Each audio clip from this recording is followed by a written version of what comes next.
ये ऐवान इस वतन अजीज का एक दिल है जो बाहर जो गरीब और मजलूम अवाम की तकलीफ को महसूस करे। इसीलिए मैं इसको दिल कहता हूं कि क्या हमको अपने ख्वाब गफलत से अपनी जिम्मेदारियों से निभाने के लिए क्या भगत सिंह को आके बैठना पड़ेगा ऊपर। चाणक्य ने सही कहा था कि जब राज चलाने वाले व्यापारी हो जाएंगे तो उस राज के लोग भिखारी हो जाएंगे। कि पिच बदलने से गेम नहीं बदलता, गेम को बदलना पड़ेगा। आप पिच बदल रहे हैं। इस ऐवान के 75 साल के पार्लिमानी सफर की तकमील पर हम बहस कर रहे हैं। मैं सबसे पहले अपनी जानिब से खराज अकीदत पेश करना चाहूंगा मौलाना हिफ्जुर रहमान साहब को, जो पहली और दूसरी पार्लियामेंट के मेंबर थे, मेरे कायद सालार मिल्लत सलाहुद्दीन ओवैसी को, सुलेमान सेठ साहब को और मौलाना बनात वाला साहब को। जनाब मोहतरम, इस ऐवान की नाकामियों का भी जिक्र हमको करना जरूरी है। 75 साल का तारीखी सफर इस ऐवान ने मुकम्मल किया। ये ऐवान एक इमारत नहीं है मेरी नजर में, ये ऐवान इस वतन अजीज का एक दिल है जो बाहर जो गरीब और मजलूम अवाम की तकलीफ को महसूस करे। इसीलिए मैं इसको दिल कहता हूं। मैं आपके सामने 15 मिसालें पेश करूंगा जहां पर इस ऐवान ने अपनी नाकामी का सबूत पेश किया। एक उस वक्त जब दिल्ली की सड़कों पर सिखों की नस्लकशी की जा रही थी। एक उस वक्त जब 6 दिसंबर को बाबरी मस्जिद की शहादत हुई। आ रहा हूं भागलपुर, जिसमें रेशम के कारोबार को खत्म किया गया, मुसलमानों को दफना दिया और वहां पर फूल गोभी उगना शुरू हो गई। एक उस वक्त नाकामी साबित हुई जब मुजफ्फरनगर और गुजरात में नस्लकशी की गई। एक उस वक्त सर जब हम देखते हैं कि मुंबई की सड़कों पर इंसानियत का नंगा नाच हुआ। एक उस वक्त जब इस ऐवान में टाडा पोटा का काला कानून बनाया गया, यूएपीए का कानून बनाया गया, आफ्सपा का कानून बनाया गया, जिसको 1 साल के लिए बनाया गया था। 58 में हम 2023 में आ गए। एक उस वक्त नाकामी साबित हुई जनाब, जब हम देख रहे हैं कि आज ये जो दिल है, भारत का दिल है, हिंदुस्तान का, इंडिया का दिल है, आज गरीबों में, मजलूमों में, मुसलमानों में, कश्मीर की अवाम में, दलितों में, आदिवासियों में इस ऐवान की मोहब्बत और एतमाद खत्म हो रहा है, कम हो रहा है। इसीलिए जनता सड़कों पर आकर एहतजाज कर रही है, क्योंकि उनको लग रहा है कि ये इमारत बन चुकी है, हमारा दिल नहीं है।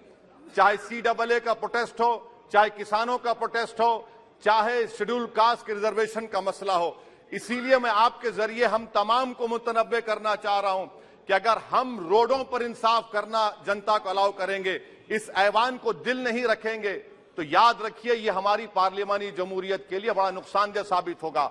और नुकसानदेह इसलिए भी होगा कि क्या हमको अपने ख्वाब गफलत से अपनी जिम्मेदारियों से निभाने के लिए क्या भगत सिंह को आके बैठना पड़ेगा ऊपर कि देखो तुमने 75 साल में कैसा कानून बनाया और किसको कहां तक पहुंचा दिया।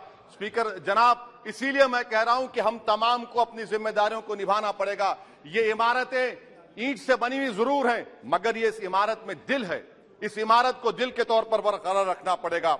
स्पीकर सर, एक और मिसाल दे रहा हूं जहां पर इस ऐवान की नाकामी है।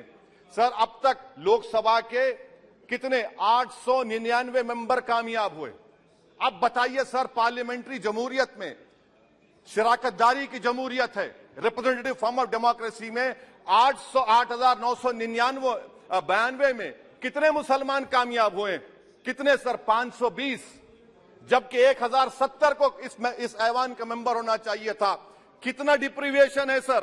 कितना डिप्रीविएशन है? 92% डिप्रीविएशन है। इस मौजूदा पार्लियामेंट में स्पीकर साहब सिर्फ 26 हैं, 14% मुसलमान और सिर्फ 4.8 उनका रिप्रेजेंटेशन है। बताइए, हम वोट डालने वाले बन गए, वोट लेने वाले नहीं बने।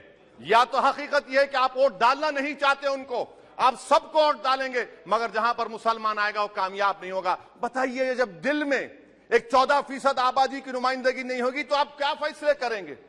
क्या इस ऐवान को हम कहेंगे कि ये रिप्रेजेंटेटिव फॉर्म ऑफ डेमोक्रेसी है? स्पीकर साहब, मैं आपको एक और मिसाल देना चाह रहा हूं। बाबा साहेब अंबेडकर ने सही कहा था, अंग्रेज उस जमाने में पार्लियामेंट बुलाते थे टैक्स बढ़ाने के लिए। हम उसी रास्ते पर जा रहे हैं, हम तो बाबा साहेब अंबेडकर को हमने सच साबित कर दिया। स्पीकर सर, आखिरी में मैं आपको बताना चाहूंगा कि आज आप देखिए कि चाणक्य ने क्या कहा था। चाणक्य ने सही कहा था कि जब राज चलाने वाले व्यापारी हो जाएंगे तो उस राज के लोग भिखारी हो जाएंगे।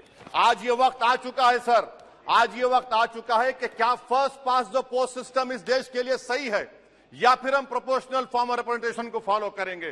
First pass the post system, जिसके पास एक मजहब का वोट होगा, जिसके पास दौलत होगी, वही इस ऐवान में आ रहा है। इसीलिए हम कह रहे हैं कि आप इस जमहूरियत की नाक, कहीं ये जमहूरियत कमजोर ना हो जाए, मुझे इस बात का डर है सर। आखिर में मैं खत्म करने से पहले एक बहुत बड़े शायर ने कहा था, उस पर खत्म करना चाहूंगा कि अभी चिरागे सरे राह को कुछ खबर ही नहीं, अभी चिरागे सरे राह को कुछ खबर ही नहीं, अभी गिरानिए शब में कमी नहीं आई, अभी गिरानिए शब में कमी नहीं आई, निजात दीदे दिल की घड़ी नहीं आई, चले चलो कि मंजिल अभी नहीं आई। स्पीकर साहब, आखिर में याद रखिए एक बात को मैं सबसे कह रहा हूं कि पिच बदलने से गेम नहीं बदलता, गेम को बदलना पड़ेगा। आप पिच बदल रहे हैं, वरना याद रखिए जब तक हम अपने जमहूरी उसूलों पर, रूल ऑफ लॉ पर, संविधान पर अटूट अमल नहीं करेंगे, वरना याद रखिए कहीं नई इमारत भी हिटलर की राइक्सटैग की इमारत ना साबित हो जाए। बहुत बहुत शुक्रिया सर।